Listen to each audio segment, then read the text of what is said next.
Saya bukan orang yang hebat. Orang tua besok-besok sudah mau mati. Tapi saya tahu apa yang ada dalam hatimu. Kamu sangkanya itu hebat sekali ya. Ada ilmu apa ya, pastor ini? Itu bukan, itu adalah dalam hati manusia yang telah Tuhan tanamkan satu kunci untuk memilih yang baik. Makanya jikalau saya tanyakan kepada umat, apa yang harus kamu lakukan rasanya? Jikalau ditanya, melakukan yang baik atau melakukan yang jahat? Makanya itulah yang saya tahu. Mudah-mudahan belum dicengkram oleh iblis, maka kamu akan memilih yang baik. Bukankah suatu dalam hatimu itu, duanya melakukan hal yang baik dan hal yang jahat, memilih yang baik? Itulah yang saya singgungkan tadi, bahwa saya tahu apa yang ada dalam hatimu. Engkaulah Allahku, kasihanilah aku ya Tuhanku, kepadamulah aku berseru sepanjang hari, sebab Engkaulah baik hati dan suka mengampuni aku. Engkau penuh kasih setia bagi semua orang yang berseru kepadamu. Atas nama Bapa dan Putra dan Roh Kudus. Rahmat Tuhan Yesus Kristus, cinta kasih Allah, persekutuan Roh Kudus besertamu. Saudara-saudara, nanti akan kita mendengarkan beberapa hal yang harus kita simpulkan dalam batiah dan lahiriah. Soalnya, apakah kita ke gereja itu supaya kelihatan orang? Bukan, karena itu kebutuhan batiniah kita. Bukan soal lahiriah, supaya kita melakukan sesuatu yang nampak. Itu adalah bacaan-bacaan yang akan kita simpulkan dalam dua kata ini. Soal batiniah yang paling penting, apa yang dalam hati kita, yang membenarkan kita. Bukan yang lahiriah, bukan yang nampak itu.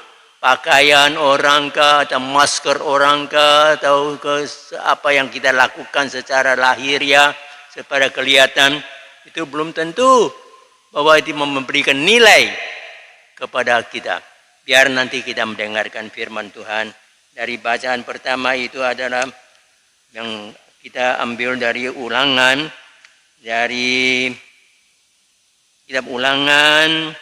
Janganlah menambahkan sesuatu pun pada sabda yang ku sampaikan kepadamu.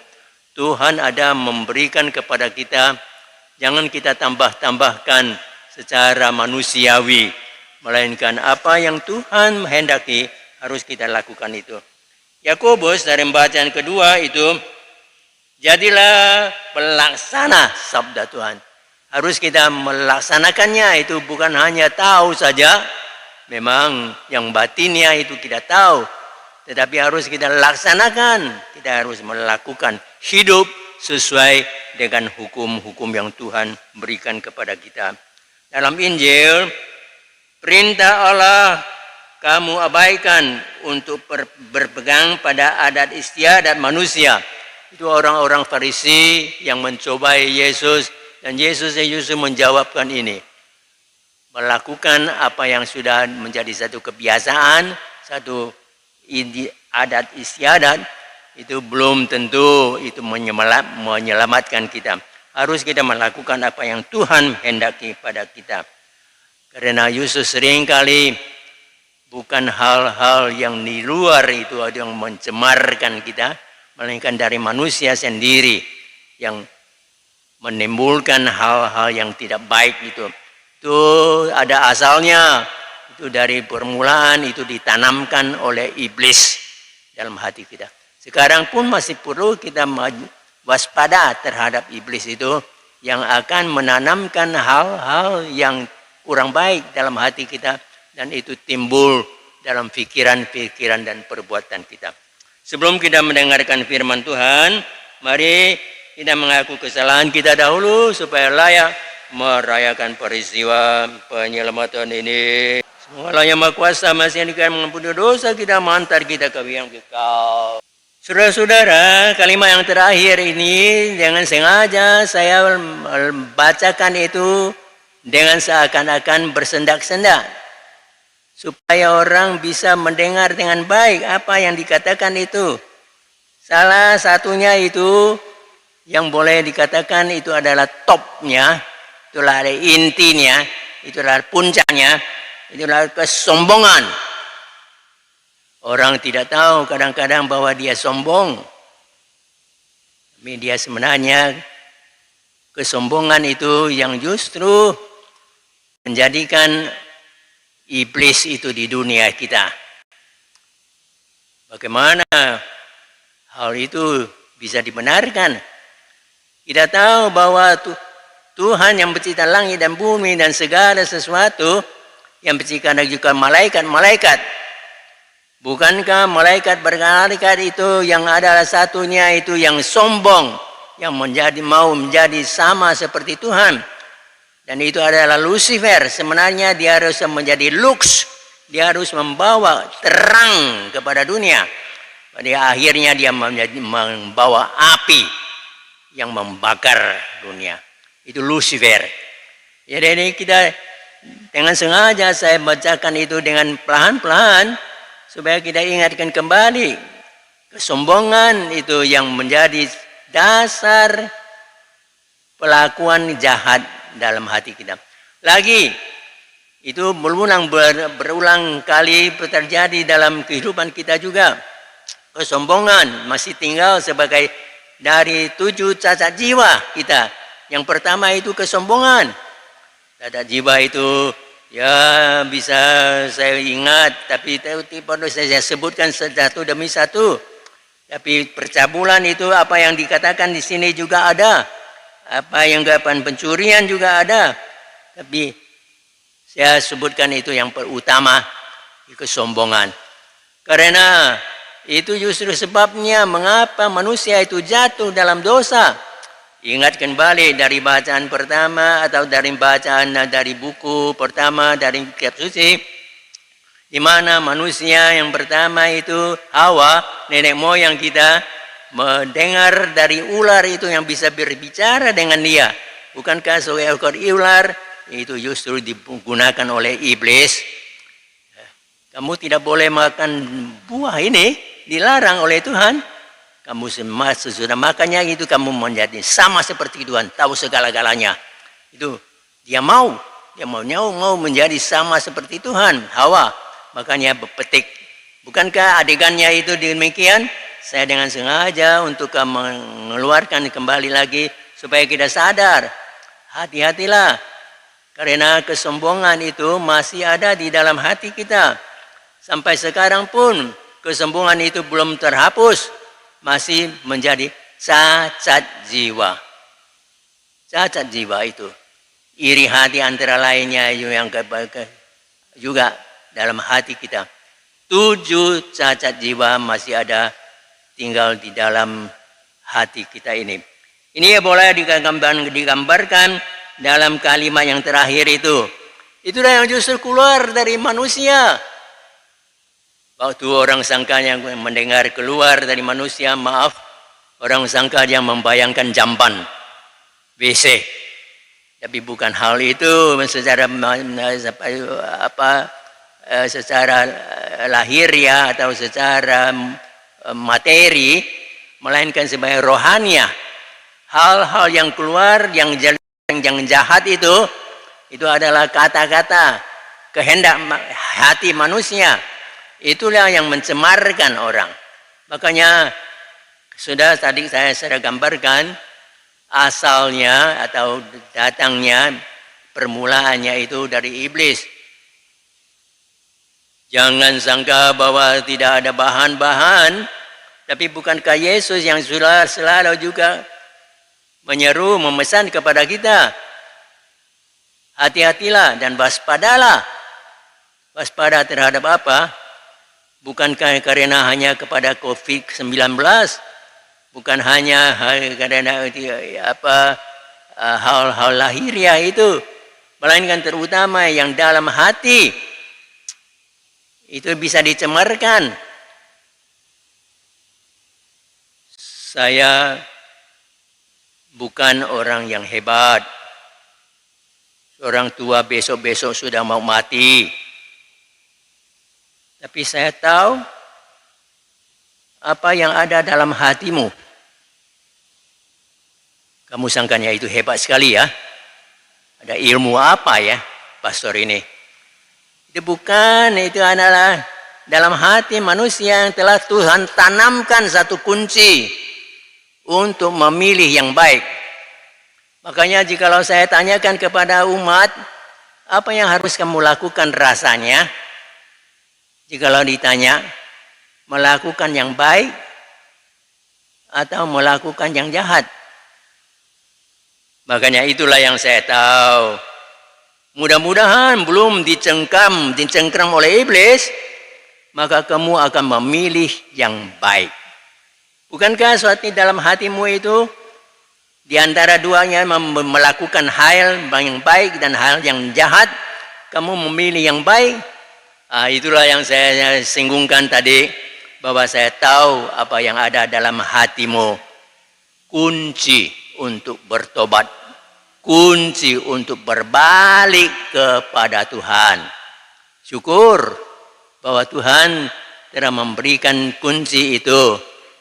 Dan kunci itu justru sejak dunia, waktu sudah jatuh dalam dosa itu dan mendatangkan kematian abadi, bukan kematian yang kita takut-takut biologis, sangkanya itu dengan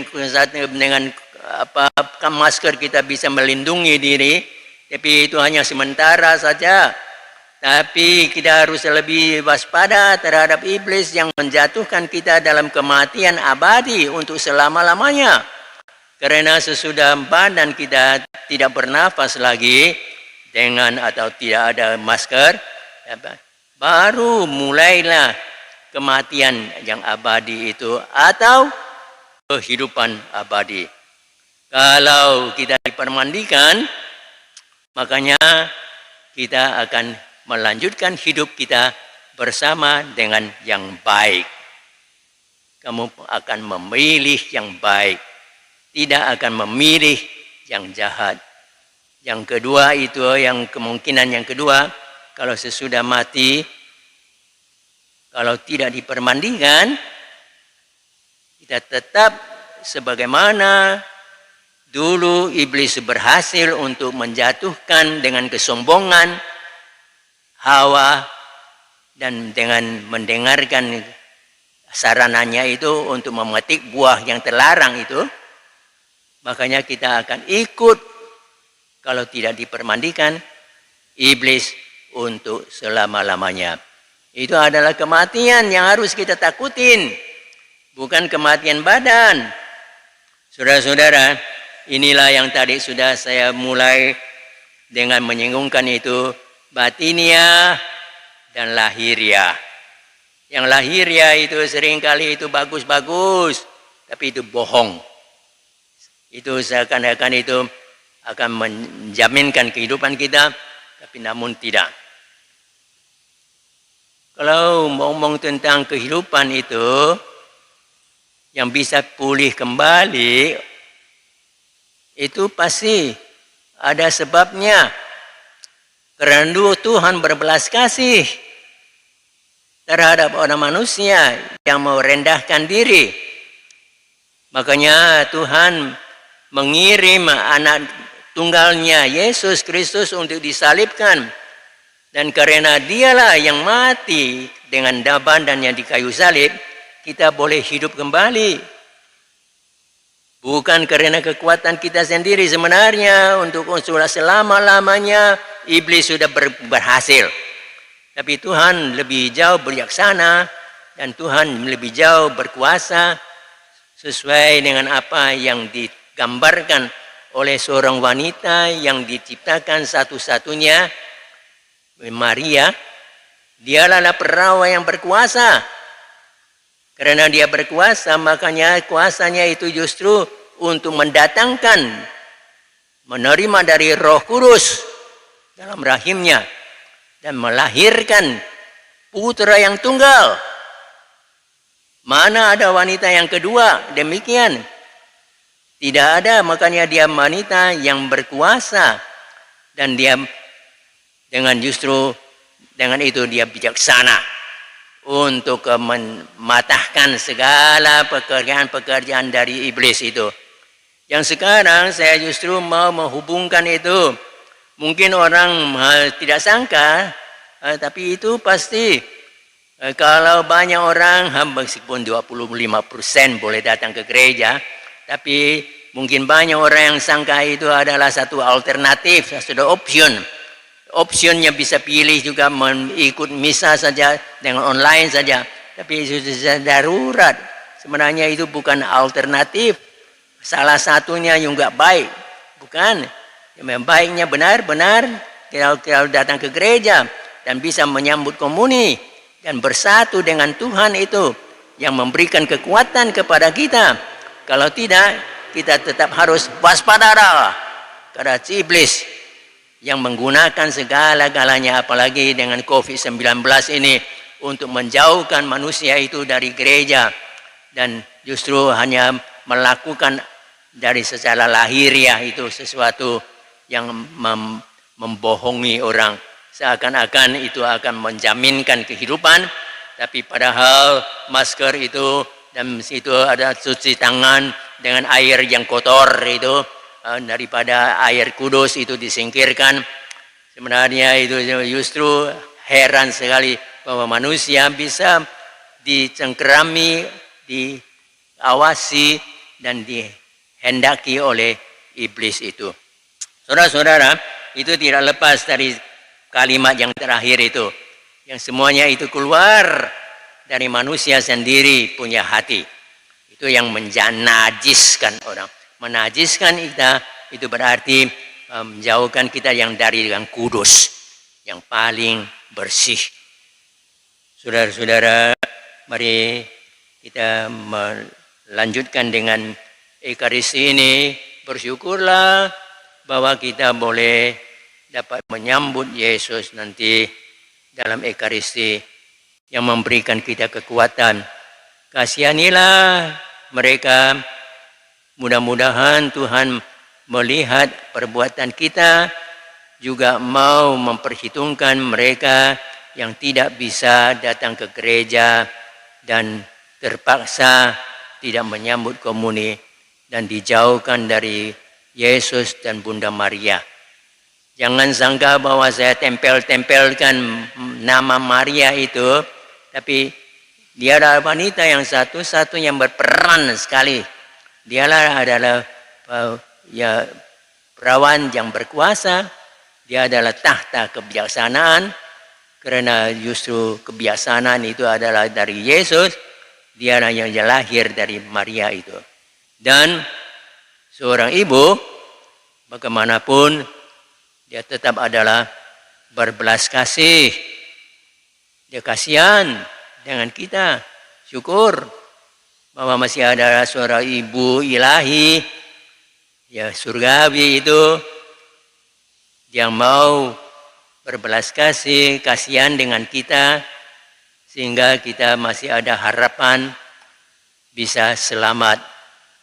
Saudara-saudara, kita melakukan aku percaya atau mendoakan aku percaya ini, yang dimana justru akan kita diingatkan kembali bahwa Dialah yang mengandung dari Roh Kudus yang melahirkan Yesus kepada kita, yang menyelamatkan dunia ini.